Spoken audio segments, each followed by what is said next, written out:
ladies and gentlemen. It's a chess show on Pod TV. My name is Sasha Star, and we have today's guests, Professor Ken Regan. Welcome to the show. Thank you very much for having me on. It's always my pleasure. And Jim Eat from the Eat Foundation. Welcome, Jim, to the show. Nice to be here, Tasha. Always- Sasha, thanks for inviting me. Okay, so the major chess event today is obviously it's Open and Women's Chess Championships held in St. Louis Chess Club, which is considered to be the capital of chess in the world. It's the world's Wow. chess capital. Yeah, indeed, there is unparalleled quality facilities which now functioning for soon to be 20 years, if I'm not mistaken. I visited it a few times, and I must Yes. admit, there is nothing like that anywhere. And so far, in a latest situation, it's very competitive, and there are a couple of leaders, but it's very, very competitive situation. Yes. Less so in open section. I think Caruana, not only he's a leader, but he shows perhaps the most quality chess of them all. I don't know, Ken, would you agree with that? Well, I mean, we have Hans Niemann mounting a strong challenge Yes, agree. to him Agree. at the moment. So, um, and uh, and he is alone in second place on four to Caruana's 4.5 out of 6. And then Wesley So always managed to percolate near the top half of these. Yeah. So he and Lanier Dominguez Perez are the other two players in the open section with plus scores. Correct. It's interesting, Ken. I don't know if you noticed this, that Caruana seems to be drawing the top players and beating the bottom players, and Neiman was more even pace. He wasn't beating up on the bottom players so much, but he was getting a lot of wins against the stronger players. Yes, well, I intend to show his very impressive game against Aronian from the 5th round. Oh, yeah. Please show this game. It's very, Okay. very instructive. So, And we so do that want to talk about the women's as well, of course, because that's Right, yes, of very course. interesting too. and in the women's we have Carissa Yip, Yes. fresh off her very strong play. Disappointing that she lost a winnable game, and she would have won first place rather than been at a third place in a three-way tie for first if she had won that I think rook ending, if I recall. She is tied with Gulruk Begir Tohir Jonova, and fourth for first place at 5 with a blistering 5 out of 6. Arena Crush in third place with 4 out of 6. Right. So a very torrid pace being set. And yesterday's round was a study in contrast, as all 6 games in the the open or men's section was drawn, whereas 4 out of 6 in the women's were decisive. 3 Yeah. of them wins by black. Yeah. So a lot of really superlative fighting chess. Absolutely. Yeah. Illustration to the book, Remember Black is Okay. Yeah. So this round is a great illustration. I'm going to mention Black is Okay when we get to today's maybe most sensational story, but let's cover the championships first. Okay. So I'm going to share screen, and this time I'm going to share just to a tab for the moment. So I'm going to show Hans Niemann's win over Levon Aronian. Oops, I'm not going to challenge Alpha Storm if that's okay. So you see the screen now? We do. Okay. So there's something, by the way, very interesting about this game from my other application standpoint, which is that both players can be said to have played very well, especially from the middle stage of the game onward. Now, in both this and another game, I'm going to talk about, these are openings I've played. So I used to play the C3 Sicilian, and I was particularly happy when Black played E6. So Black plays D5. However, here I used to take on D5 and play D4. I like the advanced French. So I usually didn't have this move order. I usually already have D4 in this position, and then I wouldn't take. I play E5 and play the advanced French. Well, Sure. Neiman says that he just happened to notice when he was in Mexico City for the World Junior that someone had played E5 in this position. Okay, so now you can transpose into the advanced French if black plays knight C6. Right. But the other What option if? is black can play D4, and this is the engine's recommended move. And Sure. now I started spectating this game because I came back from a class about 5 moves later. Okay, so this happened, and this is an original way to play for black. Yeah. I have to say, I like black's bishop on c6. I don't like black's bishop on f8. I like white's bishop on g2, and I'm going to love white's bishop on b2 when it gets there. So I saw the game after white's e2. I saw the game after white's queen e2. And I thought, oh yeah, I always love games with a strong point on e5 as white. Uh-huh. And I'm going to harmoniously play knight d2. My d pawn is weak, but black isn't close to attacking it because there's a pawn on c5. There's no knight that's going to go to that square.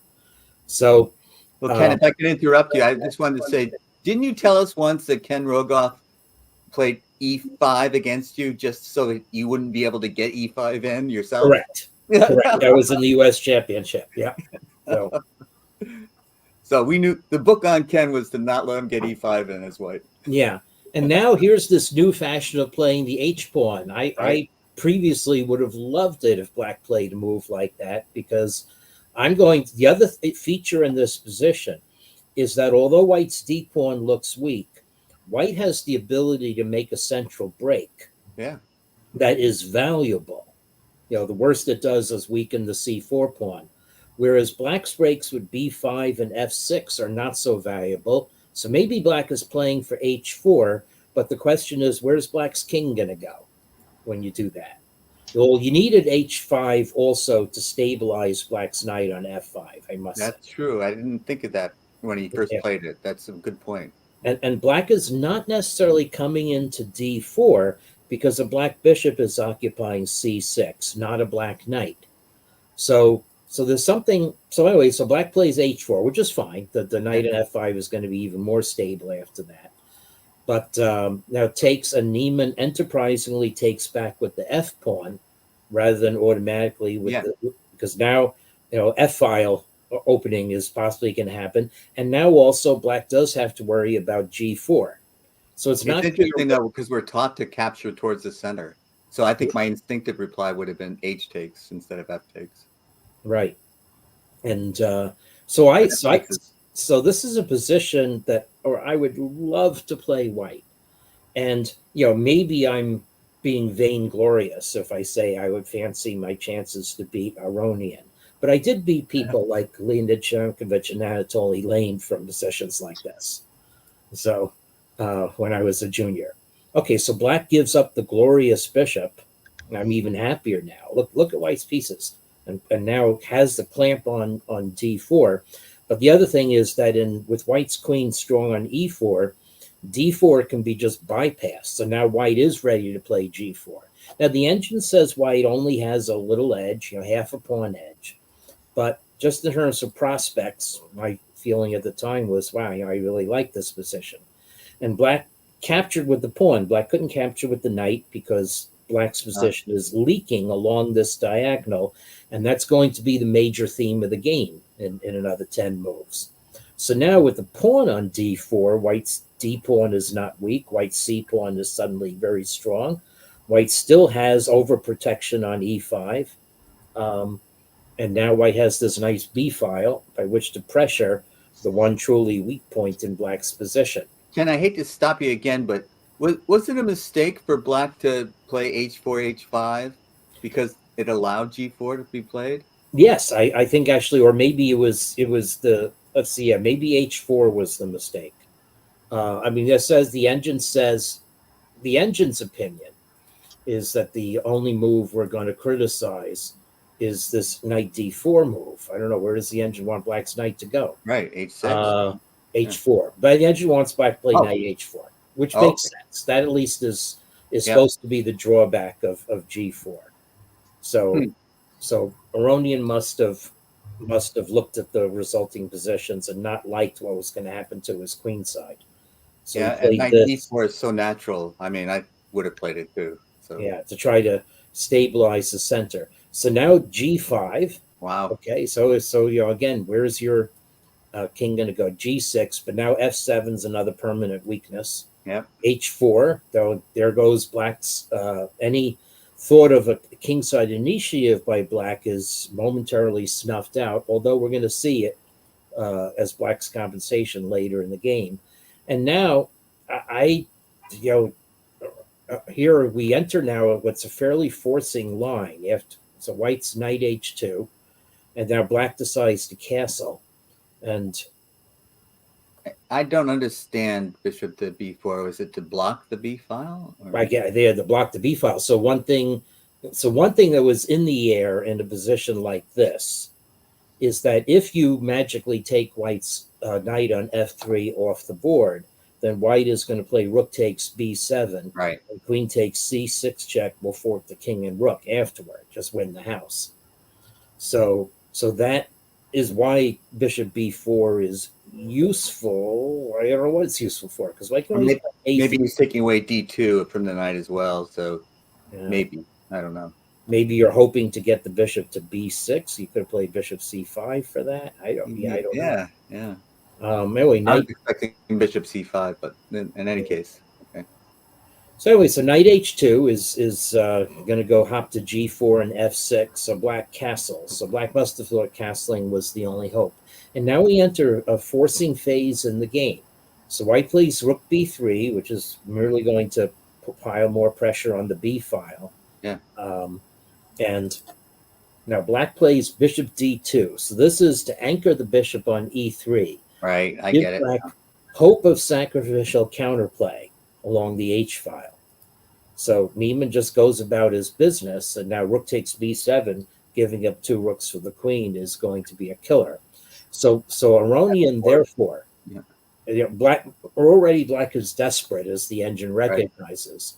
Right. And the engine says, actually, that this sacrifice is black's only hope. But this is terrible. You're giving away a knight. And now white does lose a few kingside pawns for it. And black also has blocked white's rooks and gotten rid of the queens and the immediate pressure. But here, actually, on the next move, Neiman revealed a very simple plan. Like there's something to be said for playing very simple chess. So Neiman moves his attacked knight. Okay. And now what you see here is that black is going to play rook h8 and come down, and rook g2 is checkmate in certain positions. So it turns out that there are 2 ways for white to combat this. One is to move this knight so that the h1 square is guarded by white's bishop, and bring the knight to e1 so that it can go here or here and dislodge black's active bishop.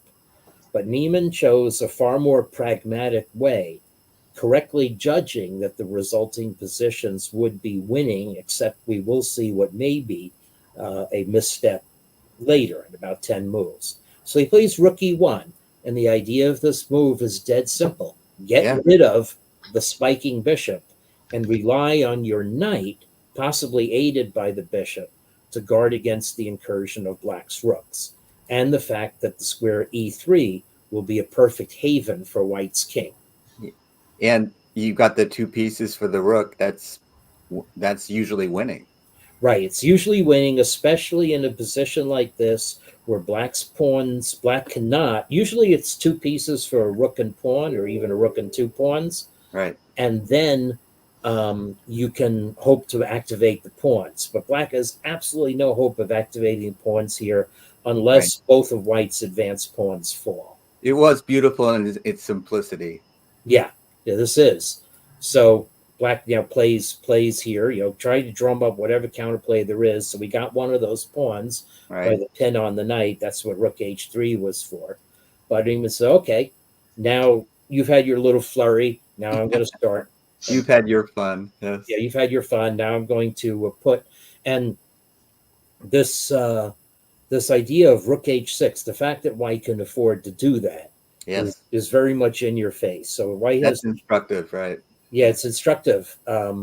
It's because black can't block it with the a pawn anymore, and now white's knight is just going to come in and enjoy picking off black's side because white's going to have more of a mating threat than black with 3 pieces to attack with rather than 2. So after some checks, so here is where, though, it is possible that let's see now. So what does the engine consider to have been a misstep here? That's the funny. So the engine actually doesn't like rook a6 so much. It doesn't like white's plan. Or knight d4 is the move that the engine doesn't like. So the engine says that white should have played c5, free. Or I was thinking a4, a5, right? Not, Yeah. It's like, but anyways, Yeah. It does seem like that the breaking is the idea. Breaking, yeah, would have because white will win the pawn back, and then white's rook will be very active. Right. So this actually has a potential flaw, and the potential flaw is that black can strike back by getting rid of white's bishop. But this is a judgment call. Okay. So the judgment call is, do you think black has serious drawing chances by eliminating white's pawns, especially with white's rook now rather out of play on a6? And black also has this counterplay with the g pawn.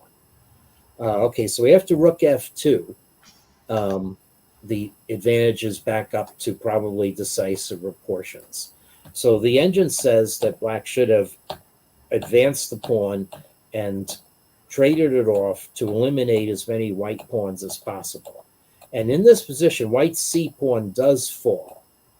Okay, this is a little different from what I have. But I think, so the engine says equal here. So interesting. Wow. It's tactical. So obviously there's a lot more to analyze. I'm not going to take 15 engine moves as being gospel. But that was the right way for Aronian to have played counterplay. So the flaw with knight d4 was that black could sacrifice the exchange and reach a much more complicated position. Yeah. So rook f2 was just a little too slow. Right. So now white maybe Aronian thought this would be a repetition and winning a pawn, but Neiman has just calculated you can't take the e pawn because of knight c6 check. Yeah. That white has now reestablished harmony in his forces with the rook now patrolling the 3rd rank, and from here on it was a mop up. So. And Aronian gave up because white's pawn is going to crash through. Well, I want to give a shout out to Aronian. He's been very good for a very long time now. So this is quite an important win for Neiman. Right. Well, I'm going to call him Moki from now on. I like that. Moki, yeah. Yeah. But that's really an important win that puts him right back into contention for the title. Right. My impression of this game is that it was played by 2 players where the Elo points difference is at least 200 and most likely 300 points. So you think black played that poorly? I think poorly, without any plan, without providing any durable defense. Maybe he couldn't, though. I don't want to be too harsh on Aronian, but I watched his interview after the game, and this was very, in a way, arrogant interview where he said that, he has a few upcoming tournaments and he wanted to practice some rare openings that he normally doesn't play. What could be more important than U.S. Chess Championship? I just don't understand Who advised him on Yeah. this interview and saying such arrogant things? Yeah. So I agree that Black's play to get to this position was poor. What do you think of Black's play from this point onward? Move from Even worse, even worse. Okay. absolutely. Even worse. Okay. So here's a weird fact, which I feel okay broadcasting. One of the two players reeled off 20 first line matches to Stockfish 16 in a row in my in my screening test, which is neutrally run. It's not me analyzing the game with possible confirmation bias. It's a regular procedure. Say that again, Ken. One of the two players reeled off 20 first line matches to Stockfish 16 in a row. At search depths between 20 and 30, which is pretty much exactly the same search depth that you're seeing used by Chess 24 here. And not from move 1 to 20. You're saying No. during some point during the game. Some point during the game. And you're going to tell me that it was Black that did it. It was Black. Aronians. Next 20 moves are all first line matches to Stockfish. Well, obvious recaptures are, of course, are going to happen. But Rook H3, you know, these are all optimal counterplay for Black, and you have to say that at this point, Black is doing all right. So the first mistake that's not a match to Stockfish is Rook this F2. Rook F2 move. So the previous 20 moves were what Stockfish would agree were the best. Right.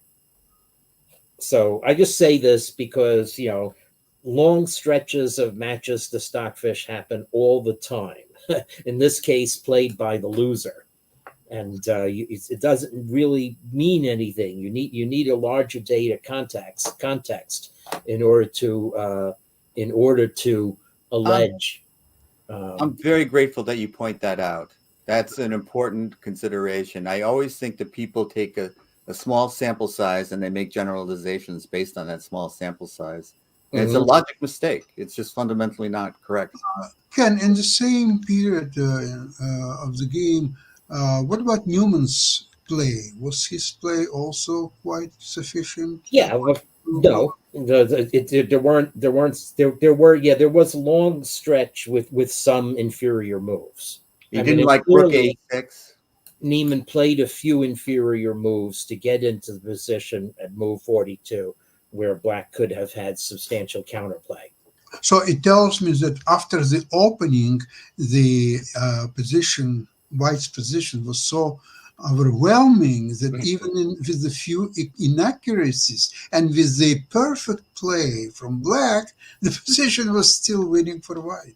Yes, almost winning. Almost winning. It's unclear. It'd be a real exercise to see if you could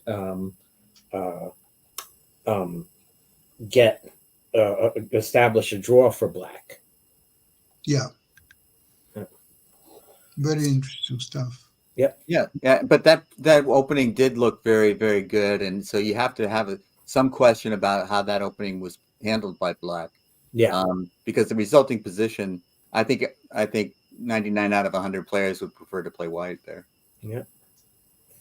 I think the difficulties of Black position was that square C6 was very useful for bishop, but also for knight or even both knights.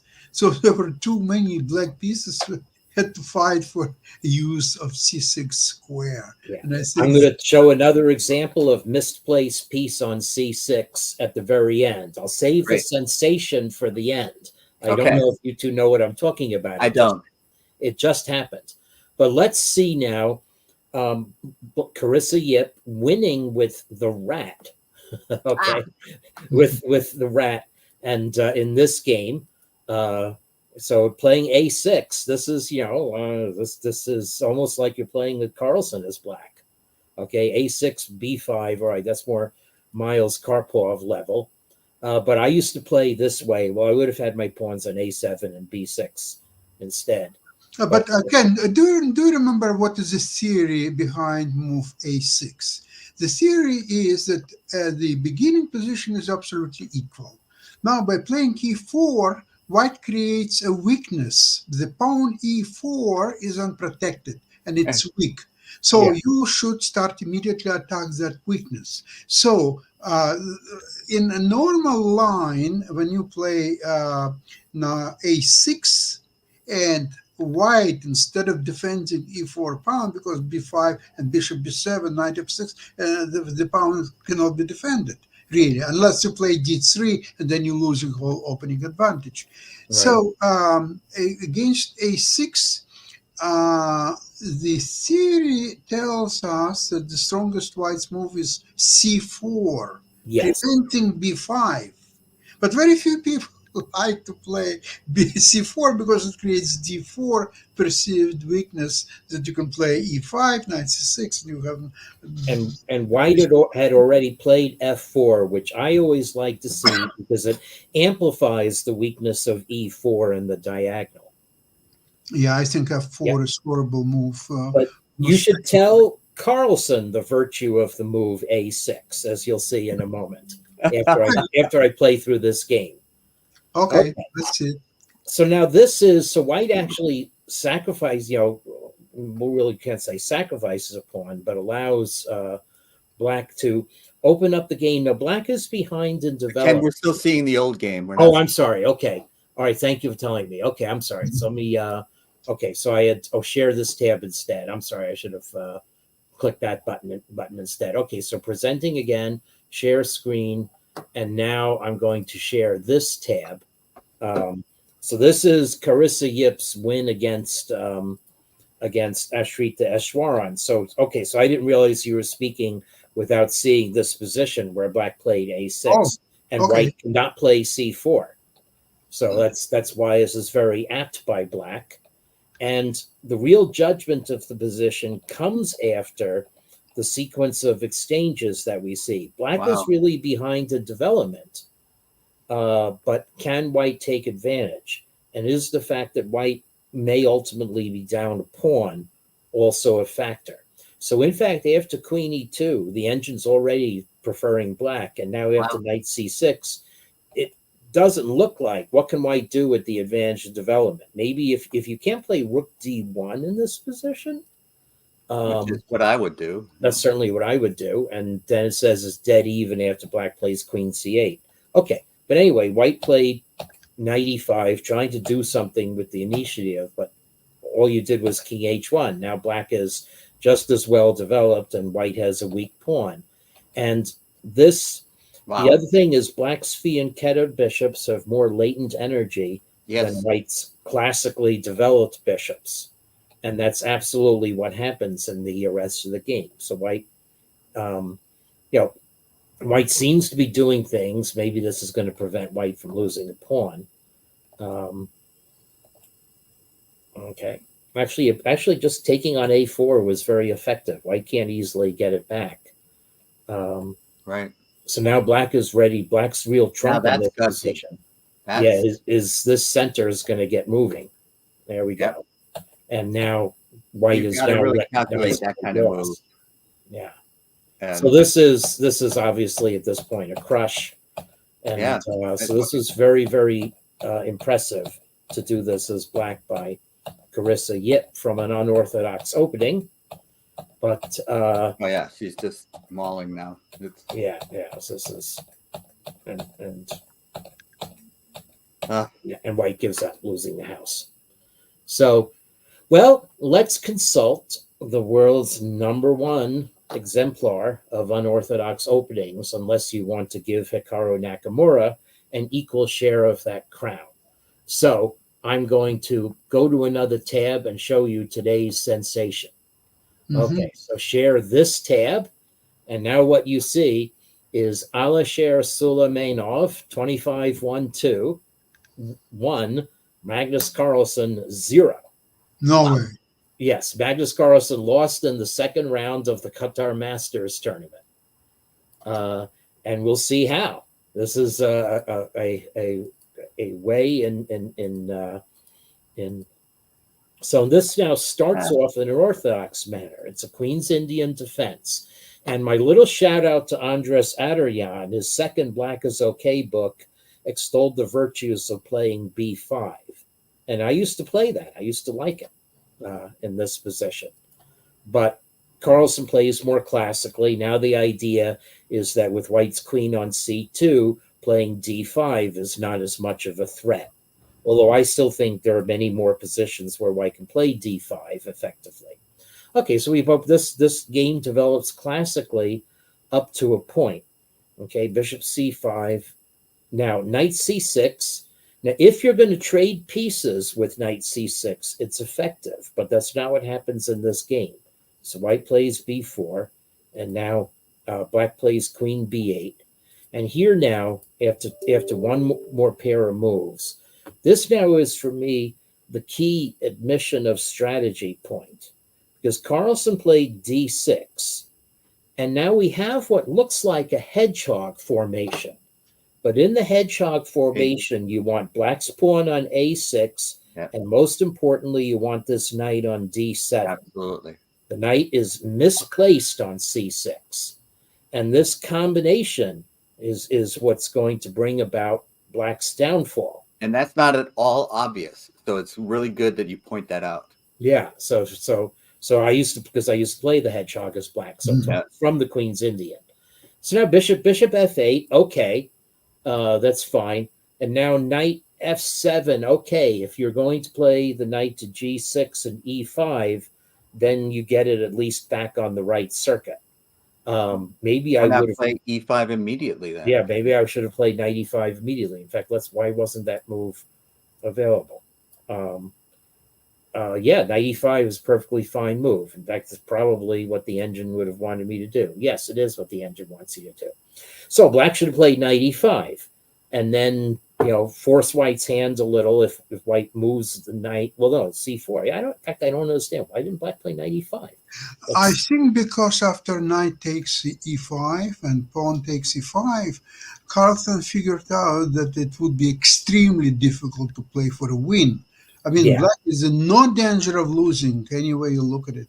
But how to play for a win this position? Yeah, there's no breaks. Yeah, that's true. No breaks. Nothing. Well, that's a good point, Sasha. That's probably exactly what his reasoning was.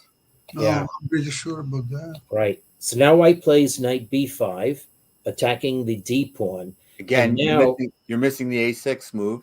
Right. There's the lack of a6, and now knight g6 again would have brought the knight back to the right ambit. Instead, however, though, Carlsen moved the knight that was well placed. Well, now already you're playing for a loss, according to the engine and in the real world.